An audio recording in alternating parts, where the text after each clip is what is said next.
Mariko, le chasseur têtu et l'iguane d'eau Mariko était un chasseur. Mais quel chasseur! Il tuait les animaux comme si ce n'était pas des vies. Chaque jour, il en tuait des dizaines et des dizaines dont il exhibait les têtes et les queues comme trophées. Un jour, sa femme, qui n'en pouvait plus de le voir ainsi massacrer les animaux, le conseilla en ces termes. « Mariko, s'il te plaît, arrête de tuer les animaux comme tu le fais. Ce n'est pas bien, ce sont des vies. » Mariko se moqua de sa femme. Et dès le lendemain, il alla massacrer 3 dizaines de bêtes sauvages dont il ramena les queues au village. À leur tour, les anciens du village le convoquèrent dans leur vestibule et lui dirent « Mariko, arrête de tuer les animaux comme tu le fais. Si les chasseurs qui t'ont précédé sur cette terre avaient fait comme toi, tu ne serais pas devenu chasseur, car pas un seul animal sauvage ne leur aurait survécu. » Mariko se moqua des anciens. Et dès le lendemain, il alla massacrer 4 dizaines de bêtes dont il ramena les queues au village. Ce jour-là, Mariko partit à la chasse. Toute la journée, il battit en vain la savane et ne rencontra aucune bête, même pas un petit écureuil. Le soir venu, il s'en retournait bredouille au village en maugréant quand il vit, allongé au bord de la rivière, un grand lézard qui se prélassait au dernier rayon du soleil couchant. Ses yeux brillèrent de joie. Il n'allait pas essuyer les moqueries de villageois en rentrant bredouille.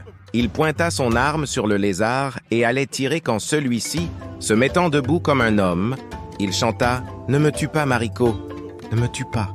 Je ne suis pas un lézard ordinaire. Vois-tu, les marchands du nord, du sud, de l'est et de l'ouest passent et repassent par ce chemin. Ils me voient ici, tous les jours. Ils ne m'ont pas tué parce que ils savent que je ne suis pas un lézard comme les autres. » Mariko lui répondit en éclatant de rire. « Vieux lézard, même si tu chantes toutes les chansons de ton répertoire, moi, je vais te tuer !» Et pan, il tua le lézard. Il le prit et le jeta sur son épaule et rentra au village. Au moment de franchir la porte de sa maison, le lézard, bien que mort, lui chanta de nouveau. « Ne me tue pas. Mariko, je ne suis pas un lézard ordinaire. » Mariko lui répondit. « Continue de chanter. Hein, je vais te rôtir et te manger tout à l'heure. Et on verra bien si tu peux continuer de chanter dans mon ventre. » Il alla jeter le lézard devant sa femme. « Prépare-moi ça, ma chérie. Je meurs de faim. »« Moi ?» lui rétorqua sa femme. « Non seulement, je ne prépare pas ce lézard, mais je ne le mangerai pas. Mes enfants ne le mangeront pas non plus. Tu m'entends, Mariko? Tant pis, je me le préparerai moi-même. » Et Mariko de dépecer le lézard.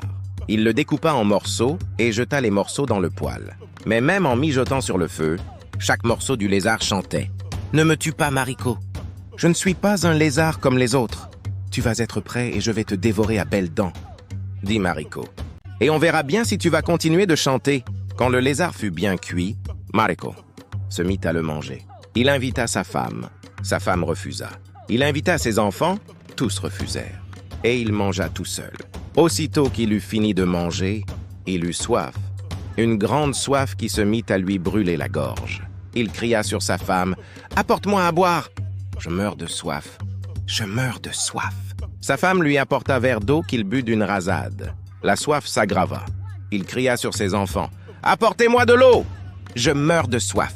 Je meurs de soif. » Chaque enfant lui apporta une cruche d'eau. Il les avala d'une traite. La soif s'aggrava. Mariko se leva et alla prendre le canari d'eau. Il avala la contenance d'une seule rasade. La soif empira. Il sortit de la maison en courant, sortit du village à toute allure. Il partit à la rivière, celle au bord de laquelle il avait tué le lézard. Il se baissa et commença à boire l'eau de la rivière. Mais la soif s'aggrava. Il but, but. Son ventre senta, se gonfla et finit par exploser. Les morceaux du lézard en sortirent, se recollèrent. Et soudain, le lézard se dressa devant Mariko, mourant, et lui dit « Que t'avais-je dit ?»« Mariko, tu l'apprendras à tes dépens. C'est depuis ce jour que si l'on continue à chasser les animaux, on le fait avec raison. Aimez et abonnez-vous pour soutenir la chaîne.